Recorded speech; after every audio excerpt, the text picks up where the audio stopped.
Please do not tear your glutes. I've been down that road and trust me, having a pulled ass muscle is not fun. You realize just how many movements the glutes are responsible for. So as you can see, I'm performing banded walks. I've got 2 bands, one just above the knees and one around the ankles. I'm doing lateral walks as well as diagonal walks. Do your best to push your knees out, don't let them cave in. These are also known as crab walks or monster walks and are great movements to really warm up the glutes before you jump into any strength exercise. Exercise tempo is simply the speed of which an exercise is performed. Regardless of technique, training with the correct tempo is often overlooked but could mean the difference between achieving your desired results or not.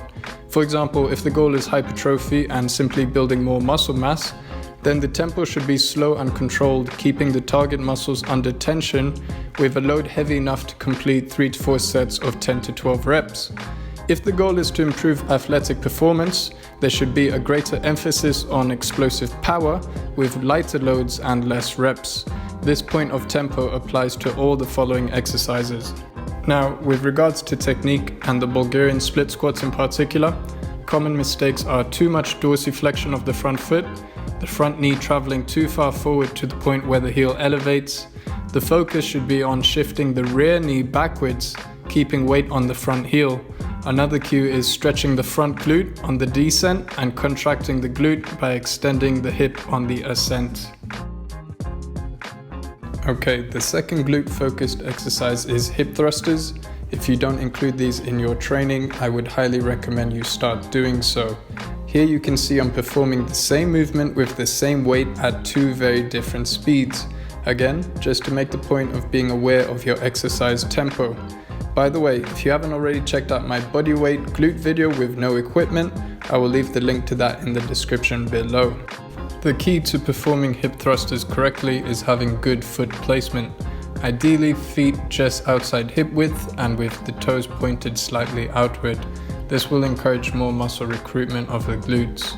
We want to drive our heels into the floor and squeeze the glutes hard at the top.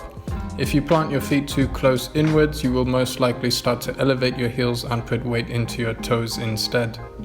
Another common mistake is not engaging the core and allowing the back to arch excessively. Just look at how much stress that puts on my neck. I mean, look at that! To avoid this, it's important to keep your chin tucked and look forwards throughout the movement. Also be sure to actively brace your abs, keeping your core tight as you hinge at the hips. And smoothly exit position. Finally, we have good old Romanian deadlifts, aka RDLs. Similar to regular deadlifts, but with a greater emphasis on lengthening and strengthening the hamstrings. I see this mistake far too often in the gym, commonly when people look at themselves in the mirror. This looking up head position clearly shows poor spinal alignment, especially at the bottom of the position. To avoid this, keep the chin tucked. Another mistake is allowing your shoulders to hang and can lead to rounding of the back. This is going to put pressure on your lower back, which is far from ideal.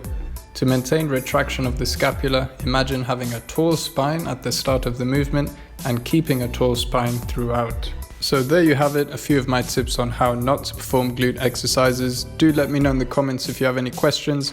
If you found this video useful, smash the thumbs up and I'll see you in the next one.